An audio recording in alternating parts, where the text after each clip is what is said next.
Mr. President. Senator from North Carolina. Thank you, Mr. President. Mr. President, I will get to the primary reason that I asked for time on the floor today. I did want to say that if it was within the rules and that I would be able to acknowledge people in the gallery who happen to be my great staff that have done extraordinary casework for years and years, and they're visiting here. If it was within the rules for me to recognize them, I would, but I understand the rules that I will not. But I do welcome them nevertheless. Mr. President, I'm here. Yesterday, the President had a tour up in Michigan, I believe, and a reporter asked him a question about me in particular. Said, how do you feel about, Senator Tillis says that the potential indictment of the Fed chair seems a bit excessive. I didn't use those words, but that was how the question was postured. And in response to that, the President said, that's why Tom's not running for office anymore. Now, he went on to say very nice things, that he likes me and we work together. I like the President. As a matter of fact, I know many people would probably be shocked to hear this, but I've never had a crossword with the President. We've never had an elevated discussion in either direction. My guess is if it came from one direction, it would have ended up that way, but it never has. Matter of fact, the President has a quality to him that I find really endearing, like when I called him out of the blue because my mom was talking about him. She's a big fan of the President. Called him out of the blue on a Saturday afternoon and picked up the phone. I said, Mr. President, would you speak to my mom? She loves you. Got on the phone, graciously spoke to her for about 5 minutes. A few months later, I was down in Florida, and I had an aunt and uncle, same thing. Called him up, same thing. He can be a gracious person. The President, though, got it wrong he was right in saying that I'm not running anymore. But the reason that I made the decision not to run again, Mr. President, and I decided it was just easier to do it here versus answer the countless questions out in the hallway, it's because in the moment where he and I had a disagreement, I had to make a decision about how I could be most helpful to him. And so if I ran for re-election, I would necessarily always have to think about what boundaries I should have in expressing my concern, and that creating complications for my campaign. There are red lines. There are just certain things that I would disagree with and would have to take the heat in a campaign. But I thought in the moment I would be far better equipped to give the President my advice on policy matters if I removed any doubt whatsoever that my decisions would be based upon the consequences of either getting his support or not having his support in a campaign. And so when I did my announcement and said that I was wanting to put myself in a position to where I could call balls and strikes, it was so that I could do something that I believe some people in the White House are not particularly concerned with. The night that I told the President he should find a replacement, the press has gotten this wrong. The President did not ask for people to replace me, and then I decided to retire. The President and I were having a dialogue that night, and I told the President that I thought it was time for him to look for a replacement, that I had decided not to run for re-election. My last communication that night with the President, it's not verbatim, but pretty close. I told the President, I said, Mr. President, if I prove anything else to you in the next year and a half, I hope that I can prove to you that I care about your legacy and you have people around you who don't. There are people who are surfing his wave until they go to the next one. There are young people that have never served in office and don't understand the consequences of looking around corners and protecting this President. There are people that are more concerned with their next job and the next presidential campaign that they may be able to get on than making sure that this President is as successful as possible. So I decided, by just making a decision not to run for re-election, I can speak truth to a President that I hope goes down in history as the most successful Republican president in the history of this country. He has that potential if he starts to recognize advice that he's getting that I think is bad advice and won't age well. And I'll get to a few. I'm going to keep my temperature down. I told everybody this isn't cranky, Tom. This is This is Tom trying to explain a very serious subject. Ladies and gentlemen, the thought of the United States taking the position that we would take Greenland, an independent territory within the Kingdom of Denmark, is absurd.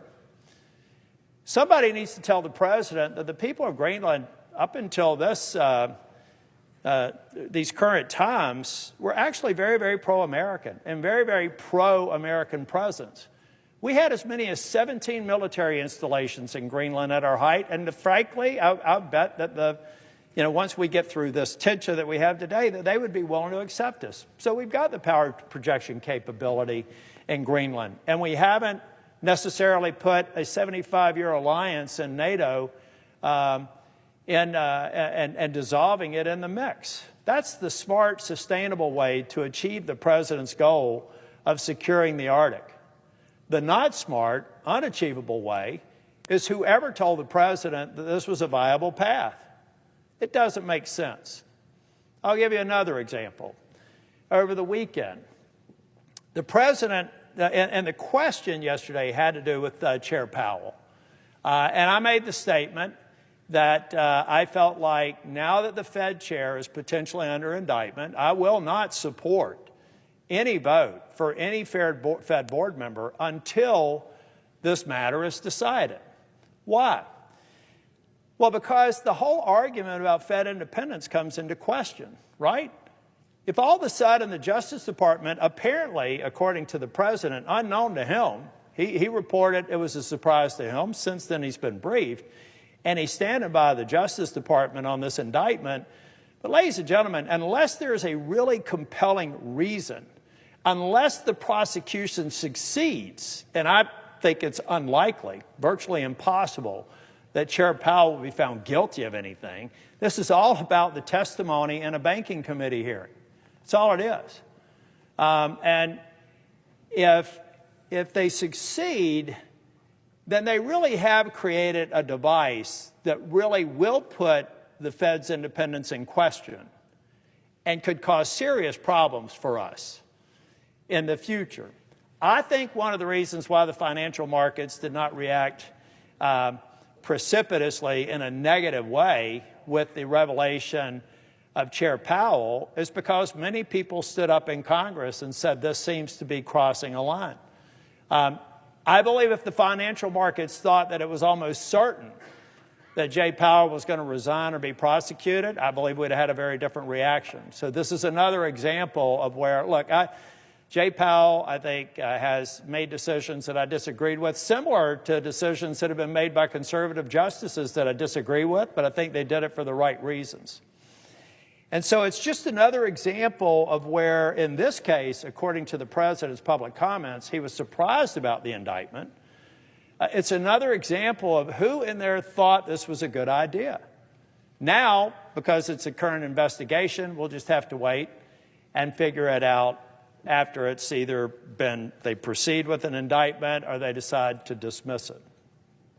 And then the final thing, Mr. President, I'm in a position now without question to say that anyone who thinks that President Trump adopting Elizabeth Warren's idea on capping credit card interest rates, it is literally what the president said over the past week. Is not the conservative that I thought they were. Anybody that thinks this is a good idea will not speak truth to this president to say you can't do that. If you want to unbank or underbank people, then not allow interest rates to be set based on the risk. And you'll see what will happen. I told Senator Warren on the floor yesterday, I said, good on you. Senator Warren and I have a good relationship. We don't hardly ever vote on the same stuff, but I said, good on you. You've convinced the President of the United States to actually embrace something you've been pitching for as long as I've been here. I also told her, she said, does that mean you're going to set the policy? I said, no, I'm going to work hard to kill it, but I like good execution, even when it's not policy I like, and that was good execution. You convinced the President to embrace your policy. And then finally, the Credit Card Competition Act. It's another example, ladies and gentlemen, other countries have tried it and it's failed.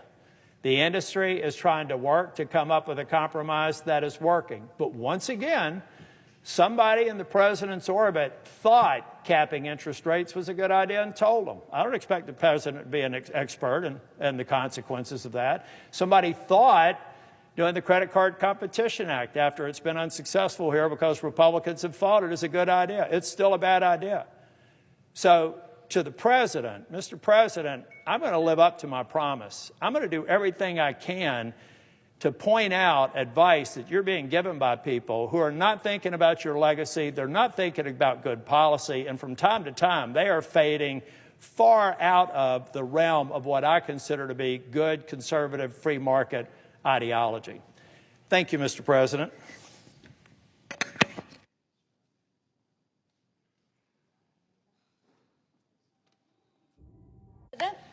The senator from Tennessee. Thank you, Mr. President. With all this upheaval